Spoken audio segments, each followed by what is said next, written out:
It's time for another board recap podcast. How are you today, Dr. Smith? Doing great, but a little bit curious about those things falling down from the sky. Yes, Appears to be some wet particles. I'm not certain what that is. I can tell you as a former elementary principal on behalf of all elementary teachers, while it may have been dry weather, having outdoor recess every day just about since school started is a good thing because when you're in the elementary world, students need to get out and run at that level. And so nothing wrong with outdoor recess. But you're right. The rain is going to come in handy for a lot Yes, of it people. is, and it'll be nice to not cut dirt anymore That is out in the true. yard. So, And create a dust storm. So yeah. let's take a look at good news from last night as we started our school board meeting. So speaking of the elementary world, Hebron Elementary School has done this for several years.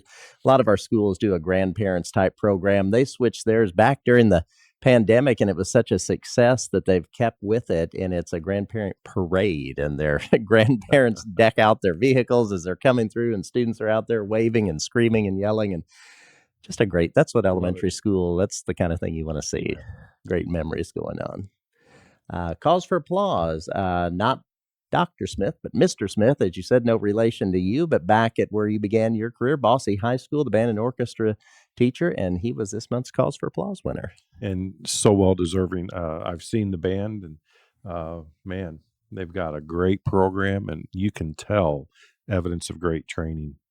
For So, sure, for sure. excited for them. Yeah, we're not too far from bringing in a couple of our marching band students to do another student-featured podcast. And boy, I'm hearing lots of great things really about all of our marching Yes. bands this year. Going to be a good season. For sure. Thank you to the West Side Nut Club. I mean, I know you feel this way as a lifelong West Sider, but do they do amazing things or what for our community? Just such a great group. They not only talk the talk, they walk the walk. They do so much to make our community better. So Absolutely. grateful for them. Gave out over $700,000 to area nonprofits and schools at their recent banquet. So while the Fall Festival is great fun and you do spend money there, just know that that money ends up in the hands of the organizations that need it. Yep. How wonderful. An investment in our students. Yes, for sure. We had a recognition out at North High School, and that was Brian Bobbitt. He's a longtime teacher out at North, and he was recognized as just one of 103 teachers nationwide who were named an Outstanding Project Lead the Way teacher this year. He does an excellent job with his students. Very cool. Yes, really proud of Brian for all the good work he does. Cross country meets Friday night football is what we called it. And recently, Dr. Owen, our district athletic director, he and the athletic directors put this together. This happened to be with Wrights High School and North High School, where we kind of combined an event. We had cross country prior to the football game. They actually finished in the stadium.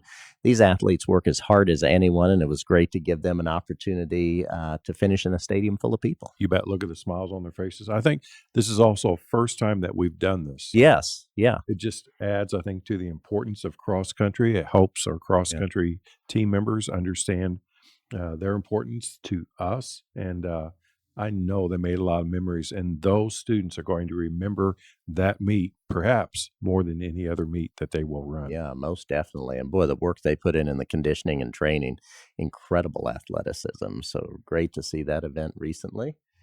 We had Choir Palooza, another event. Love this name. This was just held recently on the campus of the University of Evansville with both our middle school and high school vocal students, and a great opportunity to get them on a college campus, work with an instructor, and hone their vocal music skills. So that looks like that is in the newly remodeled Wheeler Concert Hall on UE's campus. That's a great facility, and boy, I appreciate what everybody did in order to pull that off. Not a small undertaking. No, for sure. And it is, as you say, great to get them in this university facility.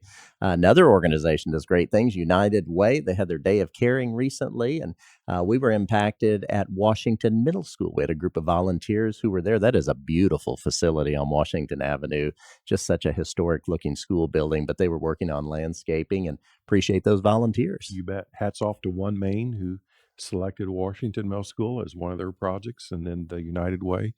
Once again, great collaborative effort happens here in Evansville, Indiana. Yes, it does. And we've actually got our EVSC campaign with United Way coming up next month. Looking forward to that because they really do work hand in hand with us in conjunction to support families, which support students as well.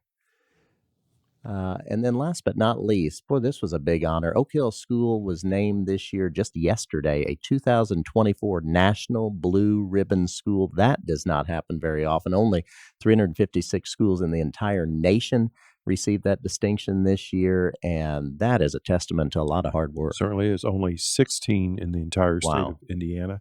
So Brittany Brown, the principal there last year, she is now the principal at Evans and doing great things there also. But congratulations to the students, the staff, the entire community. Yes, all Certainly the the families, families sure. of Oak Hill Elementary.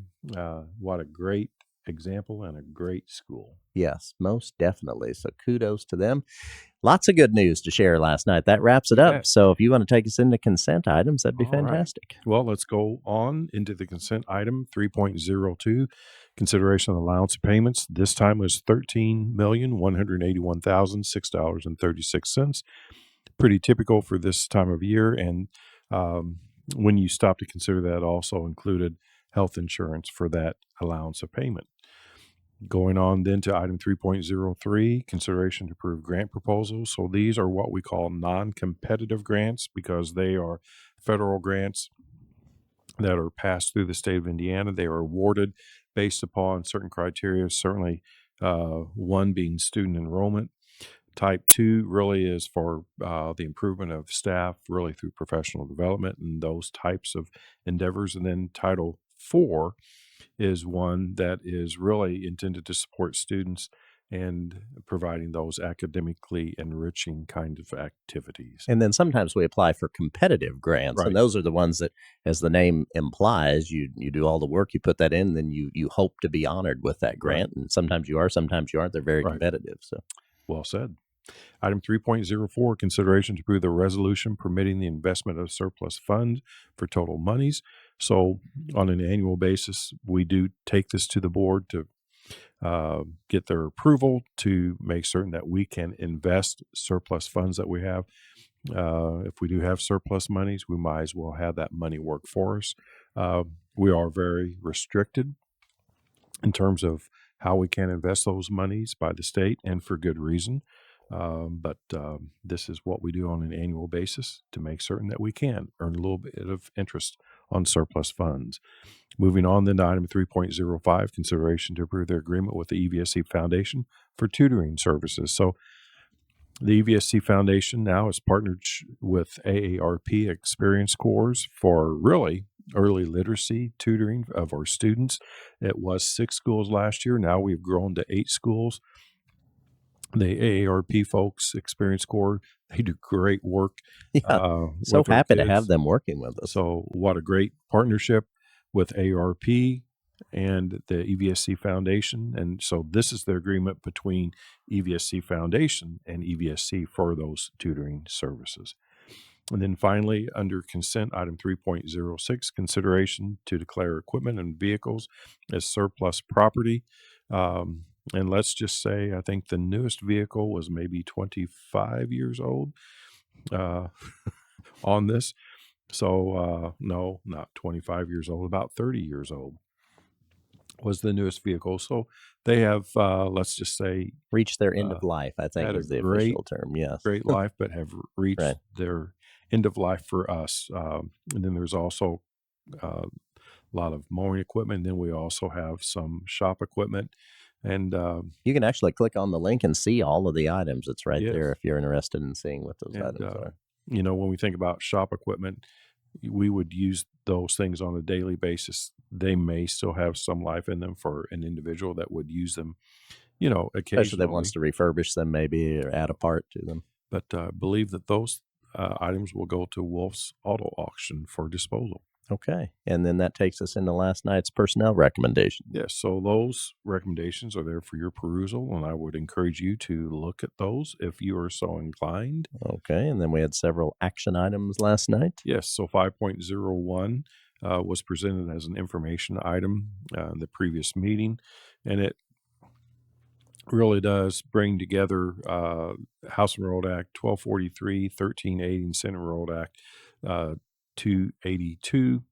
And we brought all of that information and requirements together in some policies that have now replaced 4111, 4131, 4200, and 6150. So we do have some new policies, that being 4010, which is the student residence verification, 4018, which is how we handle the transfer of students. That policy pertains to all of those things. And then 4320, student attendance and truancy prevention. So those are the new policies that we've adopted. And then those 4 policies that now were outdated were removed. And when you speak about truancy and attendance, I can't help but say it's Attendance Awareness Month, and we do a lot of work. Our schools do to make it to make sure families and their students know how important it is just to be in school every day, unless you're really sick. Because when you're not here, you're not going to get those great experiences. So sorry, I had to throw that No, plug out there. completely agree. And this is an old statement, been around for a while, kind of just like me, but I think it's incredibly true. Empty seats don't learn. It may be cliche, but it's still true. You don't only miss out on the activities, you miss out on the collaborative activities, collaboration with your friends, with your Right. fellow students, not to mention the great experiences you have with our teachers. So there's truly no substitute for being in school and learning. Completely agree. 5.02, consideration approved updates to policy 4209, immunization. So there have been some updates that align the policy to ISBA's numbering system, and then also reflect changes in statute since we approved it last in 2017. And then item 5.03, public hearing on the additional appropriation for the 2024 B general obligation bond. So this is once again part of the process. This is a final step in this process to have a public hearing on additional appropriation. So what does that mean? The board did provide authority to go after, to solicit the selling of bonds in a previous meeting. Once we have received the proceeds from those bonds, we still need the authority to spend those funds. So that is a legal process that is mandated by the Department of Local Government Finance. So this aligns with that process. We had the public hearing, and then 5.04, then the board did approve the adoption of the additional appropriation. And then moving on, 5.05 through 5.07, all of these are the culminating actions of the board when it comes to this budget cycle.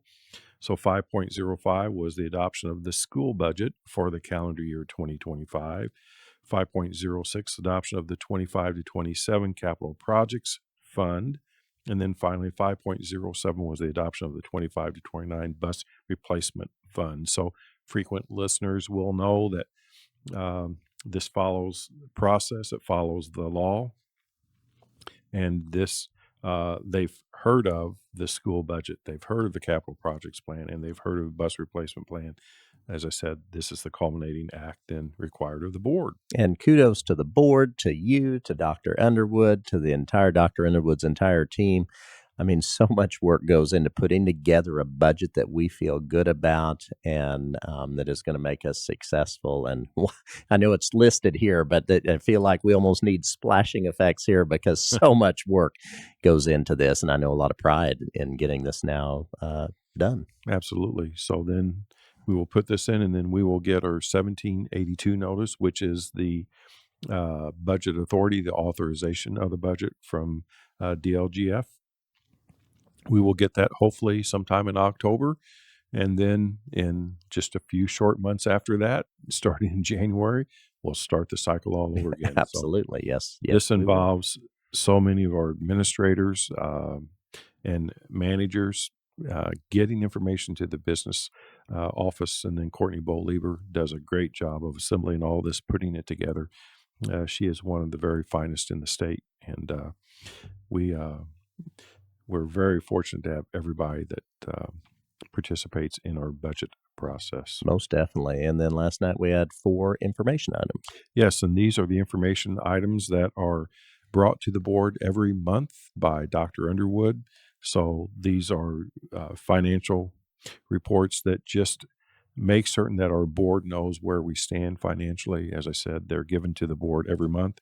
The board doesn't need to do anything other than to review them. They don't need to be approved or anything, but they are very, very important to make certain that we're all on the same page when it comes to our financial operations. And all that information's there. If you just click on that, you are so inclined, you can take a look at everything Dr. Underwood went through at the end of last night's meeting. That's correct. So And as I say often, you can do that going back to yes, 2008. you most certainly can. So that wraps up last night's board meeting. Next time you and I go through one of these, it will be October.